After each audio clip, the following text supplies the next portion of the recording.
what if lang na etong mga to ay maka-Duterte or maka-Tatay Digong or kumakampi sa mga Duterte.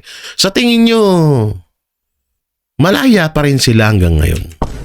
Kasi isipin nyo, eto maraming mga tawag dito, maraming mga sumusuporta sa Duterte na nakakulong or ginigipit.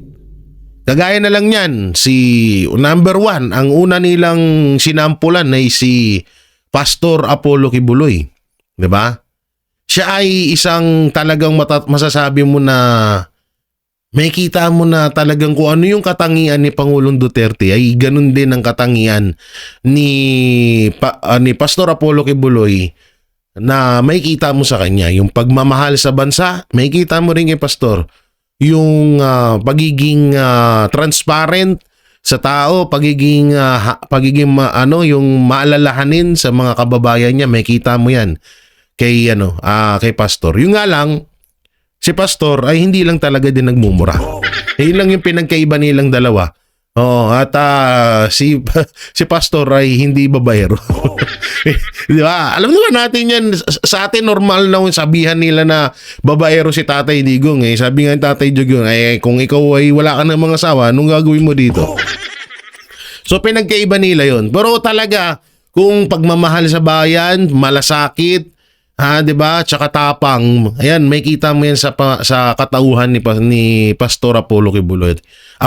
Pastor Apollo Kibuloy. So may kita mo talaga yan, talagang iisa sila ng hangarin. Ngayon, kilala si Pastor na isa sa mga spiritual advisor ni Pangulong Duterte o sabihin na nating matalik na kaibigan ni Pangulong Duterte.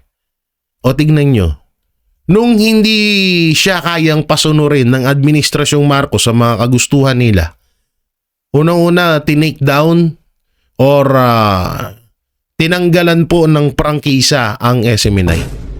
Diba? Nung hindi sumunod si Pastor sa kagustuhan ni Marcos Jr. Obvious yun. Tapos binaboy pa ang spiritual na compound na kay OJC. Sinaktan pa ang mga kay OJC member. So, may kita nyo, katulad na lang nila Attorney Harry Roque.